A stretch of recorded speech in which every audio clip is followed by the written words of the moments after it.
Tutoriel pour apprendre à utiliser l'application La Cuisinière qui permet de réaliser de manière très facile des quiz et de les mettre à disposition des élèves. On clique sur test.cuisinière.com. On arrive sur la page d'accueil du site qui se divise en deux parties. Ici, l'espace apprenant destiné aux élèves, ici l'espace enseignant destiné aux professeurs qui vont créer les quiz. On va tout de suite se mettre dans la position d'un enseignant. Je clique sur me connecter. Et ensuite, si vous n'avez pas de compte, vous allez en créer un en cliquant sur s'inscrire. Il vous faut une adresse mail valide, un mot de passe, vous confirmez votre mot de passe, et c'est bon, vous vous inscrivez. Moi j'ai déjà un compte, donc je vais simplement, rentrer mes identifiants pour accéder à mon compte. J'arrive dans ma base de données, vous voyez, il y a déjà ici un certain nombre de quiz qui ont été créés. On va créer un nouveau quiz tout de suite, et on va aller sur ajouter un modèle, c'est-à-dire en fait créer un quiz. Je clique sur ajouter un modèle, et voilà. J'arrive sur l'éditeur de quiz, qui se divise en plusieurs parties. Ici à gauche, j'aurai l'arborescence de tout ce que je vais créer. On verra ça tout à l'heure. Ici, j'ai la partie questions, c'est-à-dire la partie du prof, qui peut poser des questions sous la forme d'un texte, sous la forme d'un son, sous la forme d'une photo, d'un dessin, d'une formule mathématique, et même en insérant un lien vidéo. Ici, j'ai la partie réponse-activité, c'est-à-dire la partie des élèves, qui peuvent répondre par un texte, par un son, par une photo, par un dessin, par un texte à trous, par un QCM ou en associant des idées par forme d'appariement. La dernière partie, ici, ce sont les séparateurs qui permettent de créer des pages, des groupes, des sous-groupes. Très franchement, on ne les utilisera pas. On va commencer à créer un quiz tout de suite en lui donnant un nom. On va faire un quiz sur la musique. Voilà, quiz sur la musique et c'est parti. Je vais poser une première question. Par exemple, je clique sur texte et je pose ma question. Alors-y, de quel instrument jouait Jimi Hendrix? Voilà. J'ai donc posé ma question, j'ai quelques options. Je peux mettre en gras, en italique, souligner. Je peux également insérer un lien vers un site internet si je souhaite. Et donc là, on va dire que je vais me contenter de ça. J'ai posé une question, je vais aller dans la partie réponse-activité et je vais demander à mes élèves, par exemple, de répondre par un texte. Voilà. Ils devront ici taper leur réponse. Vous voyez, tout apparaît ici. Ici, c'est le texte, la question que j'ai posée. Et ici, la case, c'est la réponse que mes élèves vont me donner. Ensuite, allons-y. Je vais rajouter une nouvelle question. Tiens, par exemple, je vais insérer une photo. Voilà, je vais aller chercher une image. Par exemple, voilà, celle-ci. Je fais ouvrir. Et puis, je vais poser une question en dessous. Texte. Voilà, allons-y.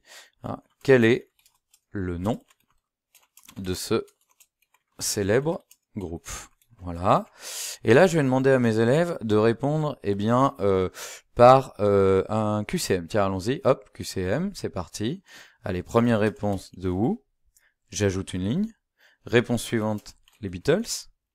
Voilà. Réponse suivante, je sais pas moi, allez, les Rolling Stones. Voilà. Et mes élèves auront donc à cocher la bonne réponse. Je peux d'ailleurs indiquer au logiciel quelle est la bonne réponse. Je clique ici, Beatles. Et le logiciel, vous allez voir, va corriger tout seul. Je vais poser une nouvelle question. Tiens, par exemple, allons-y.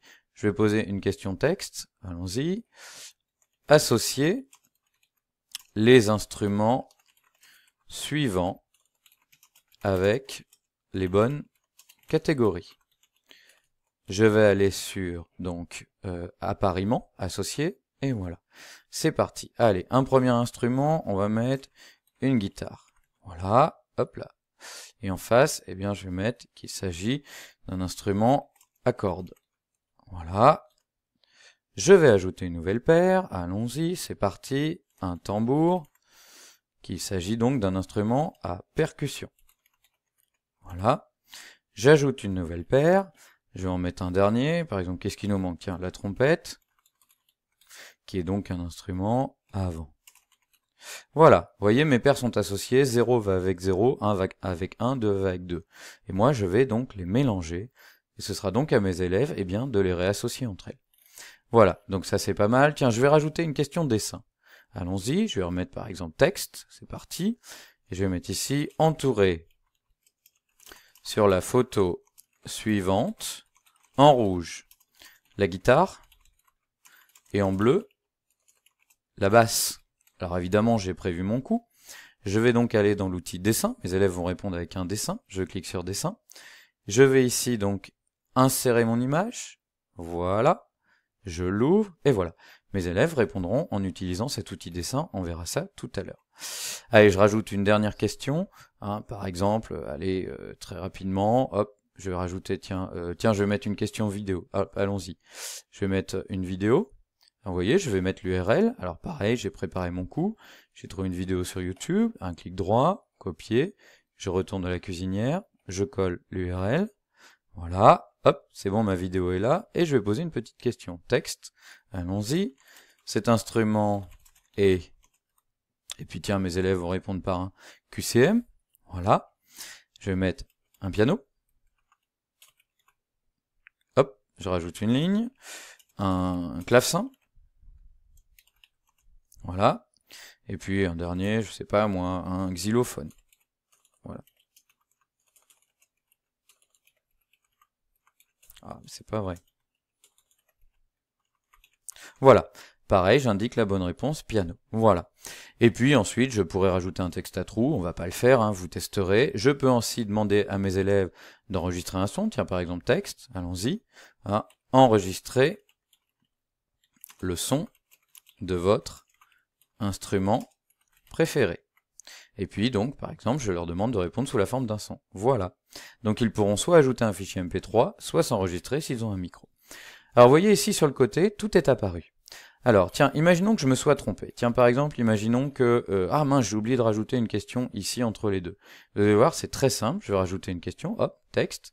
Voilà, par exemple, citer, on va dire, tiens, cocher les instruments avant. Voilà. Et puis, hop, ben moi je vais remonter ma question. Hop, allons-y, je vais la mettre par exemple. Tiens, je vais la mettre ici. Hop, vous voyez, je la remonte. Je l'ai mise juste au-dessus ici. Voilà. Et puis, bah, faut que je mette ma réponse maintenant. Allez hop, je vais mettre un QCM. Et puis on va mettre plusieurs réponses. Allons-y. Donc par exemple, je sais pas moi, on va remettre, tiens, notre trompette, ajouter une ligne. On va mettre par exemple, je sais pas, le saxophone. On va rajouter, je sais pas, la guitare. On va rajouter la basse, et puis on va mettre un dernier, et on va mettre la batterie. Alors là, vous voyez, il y a deux bonnes réponses, donc je vais cocher trompette et saxo, et donc c'est une question à choix multiple. Alors vous voyez, à chaque question, je peux attribuer un coefficient si je le souhaite, ou pas, sinon je laisse le coefficient de base. Une fois que j'ai terminé, eh bien, je peux enregistrer. Alors évidemment, je peux supprimer à tout moment un élément si je me suis trompé. Vous voyez, supprimer. Je peux également dupliquer, et comme vous l'avez vu, eh bien on peut déplacer. Pour déplacer, c'est simple, hein. Il suffit de prendre et d'amener le module où on veut. Voilà, je vais le remettre à sa place. Voilà. Pour dupliquer, eh bien je clique sur dupliquer et ça m'en fait donc une copie. Voilà. Bon là évidemment, du coup j'ai un doublon, donc c'est pas très utile. Et puis pour supprimer, voilà ici. Allez, j'enregistre. Je suis satisfait. Enregistrer. Je patiente un instant. Et voilà, mon exercice a bien été enregistré. Je sors, voilà. Mon test musique est là. Alors, qu'est-ce que je peux faire maintenant? Je peux l'éditer. L'éditer, ça veut dire que je reviens dans l'éditeur et je le modifie. Je peux également le dupliquer pour en faire une copie. Vous voyez, par exemple, ici, j'ai fait deux tests qui ont été destinés à deux classes différentes. Donc, j'en ai fait une copie. Je peux évidemment le supprimer. Je peux également le prévisualiser, vous voyez, ça me permet de voir si j'ai fait des erreurs ou pas, si tout colle, voilà, bon, on va dire qu'ici tout colle, hein, on va dire que c'est bon, voilà. Et puis, je peux également le partager, hein, je peux l'envoyer par exemple à un collègue qui aurait également un compte, eh bien, la cuisinière, il lui suffit de récupérer ça ou de l'envoyer par courriel pour qu'il récupère le test et se l'approprie pour le proposer à ses élèves. Voilà. Alors, le plus intéressant maintenant, c'est de diffuser ce test, bien sûr. Eh bien, allons-y, diffusons-le. Ici, vous voyez, vous avez une petite coche qui s'appelle diffuser. Je clique sur diffuser, et je vais mettre donc un nom, voilà, test musique. Test musique, c'est le nom de mon exercice. Je vais décider que, tiens, c'est à rendre pour le vendredi 22 juin 2018 avant 16 h. Je mets un nombre de copies, hein, prévoyez toujours un petit peu plus que le nombre de vos élèves, mettons 33, et puis je clique sur créer la diffusion. Voilà, la diffusion est prête, mes élèves peuvent récupérer l'exercice avec ce code, il suffit de le copier et ensuite eh bien, de le mettre dans les devoirs, par exemple en ligne, sur un ENT. Vous pouvez également récupérer ici le QR code, vous voyez, vous pouvez également poster le QR code, vos élèves auront juste à scanner ce QR code et à l'utiliser avec leur smartphone ou leur tablette, ça fonctionne très bien, ou également vous pouvez copier le lien pour ensuite eh bien, aller le coller dans un ENT. Le plus simple reste ce système-là, c'est-à-dire le code. Alors on va voir maintenant comment ça marche. Donc moi, j'ai fait ma diffusion, j'ai fait OK. Voilà, j'attends mes copies. Vous voyez, pour l'instant, sur 33 copies, j'ai 0 réponse. Je vais sortir en me déconnectant. Et je vais me placer maintenant dans la situation d'un apprenant, c'est-à-dire d'un élève. Donc, j'ai reçu ce code de mon enseignant, je vais ici, je rentre mon code, je fais coller, et je fais accéder à l'exercice. C'est parti, j'ai mes questions. Je commence par mettre mon nom, Johan, et allons-y. Quel instrument jouait Jimi Hendrix? Allez, guitare. Quel est le nom de ce célèbre groupe? Les Beatles. Associer les instruments suivants avec les bonnes catégories. Alors, avant, c'est la trompette, à cordes, c'est la guitare, à percussion, c'est le tambour. Hop, entourer la guitare en bleu. Hop, allons-y, en bleu, c'est la guitare. Entourer, ah bah non, c'est l'inverse. Alors, hop, allons-y, j'efface et on recommence. La guitare est en rouge et la basse est en bleu. Voilà, c'est fait. Ensuite, j'écoute la musique. Très bien, je vois ce que c'est du piano, hop, piano. Cochez les instruments avant, trompette, saxophone, et puis enregistrez le son avec votre instrument préféré. Bon là je vais pas le faire, mais on imagine que je rajoute soit un fichier MP3, soit que je m'enregistre avec mon micro. Voilà, j'ai terminé, j'ai fait tout mon travail, et j'envoie ma copie. C'est parti. Le logiciel, vous voyez, me donne un code correction, MJ5. Je vais le récupérer, et je vais le conserver précieusement. Vous allez voir à quoi ça sert tout à l'heure. Voilà. Allez, on va dire que je vais faire une deuxième copie. Hop, c'est parti. On recommence, on y va. Je suis un deuxième élève, je fais copier, je retourne ici, je colle, je fais accéder à l'exercice et on y va. Allons-y, allez, on dit que là je fais quelques erreurs. Guitare, quel est ce célèbre groupe? Les Rolling Stones. Là, hop, voilà, et puis je me trompe. Là, ici c'est pareil. Allez hop, on va dire que là c'est pas bon. Là ici un piano j'ai bon. Ici je me trompe, vous avez compris l'idée. Et puis c'est pareil, je vais enregistrer mon travail. Voilà, envoyer la copie. Pareil, ici j'ai un code correction que je peux conserver. Voilà, mes élèves ont fait le travail. Comment maintenant corriger tout ça? Eh bien, je vais me remettre dans ma position d'enseignant. Je clique sur se connecter, je retourne sur mon compte, et je vais voir si mes élèves ont fait mon travail. Pour voir ça, c'est pas dur, regardez. Je clique sur diffusion aux élèves, et vous voyez, dans mon test musique, on m'indique, eh bien, qu'on m'a fait 2 copies. Allons-y, allons les voir. Je clique ici. Voilà, j'ai Johan et Mike qui ont fait leur copie. Allons-y, je vais les corriger. J'ouvre la première et je corrige. Quel instrument là? Jimi Hendrix. C'est une très bonne réponse. Célèbre groupe, c'est bon. Vous voyez, comme c'est un QCM, le logiciel a corrigé tout seul. Ça veut dire qu'en fait, si vous faites un QCM à réponse simple ou à réponse multiple, le logiciel corrigera tous vos exercices automatiquement en vous donnant un pourcentage de bonnes réponses. Vous voyez ici, 100% de bonnes réponses, j'ai pas besoin de corriger. Là, c'est pareil, 100% de bonnes réponses, j'ai pas besoin. Là, le logiciel ne peut évidemment pas savoir ce qui est entouré, donc c'est à moi de le dire. Bon, bah ici, c'est une très bonne réponse, je mets 100%. Là, c'est bien un piano, trompette, saxo, c'est bon, et puis voilà. Donc là, par exemple, je donne très bonne copie, bravo. Et je passe à la copie suivante. Hop, je clique sur la suivante. J'ai guitare, c'est très bon. Hein, c'est The Beatles. Ah non, c'est pas bon. Là, je peux... alors, vous voyez, le logiciel a dit que c'était 0% de réussite. Je peux cliquer ici, rajouter un commentaire. Attention, revoir les groupes de rock anglais. Vous voyez, vous pouvez donner une annotation. On enchaîne. Là, ici, c'est pas bon. Pareil, je peux rajouter faire le point sur les catégories. Vous avez compris l'idée. Je vais jusqu'au bout, là ici on va dire que c'est bon, là c'est pareil, et puis à la fin je peux mettre, voilà, par exemple, 2 bons éléments, et voilà.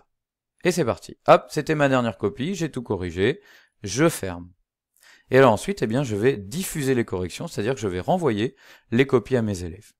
Alors, je me déconnecte, et je vais à nouveau me mettre dans la position d'un élève. Mon professeur me dit qu'il a corrigé, je rentre en tant qu'élève à nouveau le code de l'exercice, je fais accéder à l'exercice, et vous voyez, je vais rentrer ce fameux code correction qu'on m'a donné à la fin. Je le mets ici, je fais entrer, et voilà. Mon professeur m'a corrigé, 100%, ici, ah bah voilà, j'ai tout bon, et puis il m'a donné une annotation, il m'a dit que j'avais une très bonne copie, bravo. Voilà comment fonctionne le site de la cuisinière. Vous voyez, c'est quand même très simple. Une partie élève très facile à utiliser, une partie enseignant également très facile à utiliser. Le seul bémol, c'est que les élèves doivent faire le quiz en entier, ils ne peuvent pas l'arrêter en cours, ils doivent aller jusqu'au bout.